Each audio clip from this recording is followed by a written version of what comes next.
18 hilabete zituela Aitorrek autismoa zuela esan zieten medikuek, eta hitz egiteko gai etzela izango, baina 26 urterekin elebiduna da. Berandu hasi izan oso, 4 urte pasa zituen ja, lehenengo hitza zantzunien, baina gaur egun euskeraz eta gazteraz hitz egiten du. Nola lortu du mundura aterata? Askotan bihurtu zen zirko bat, porque, claro, zara bat zegoen, beha bildurtzen zuna, eta hori bihurtu lehizkezan, krisi baten, lurrea bota, eta euskalo zezkan bila hain. Batzuetan, egoera komplikatuak sortzen dira, baina horrela ikasten dute. Aitorretaritz ikastola berera joan ziren, eta horri esker garai hartako lagunak ditu.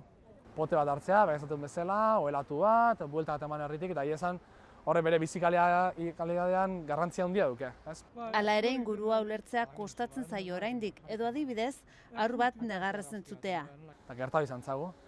Nehar baten egon umie, beha guina azkarro jun, eta zaplastako eman aber isiltzean. Horrelako egoera kontrolatzen ikasi dute.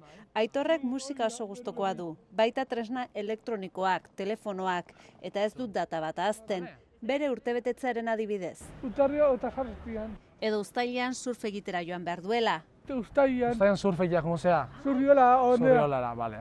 Eta Suediara egin behar duen bidaia. Uztailean zoize pijinekin. Urnietan bizi da Gautenako etxe batean autismoa duten beste pertsona batzuekin eta monitoreen laguntzarekin. Gaur arratsaldean festa hawaiiar bat ospatuko dute. Musika alta, akarratea, tena. Baina hori baino lehen, telebista aurrean esiriko dira albiste hau ikusteko.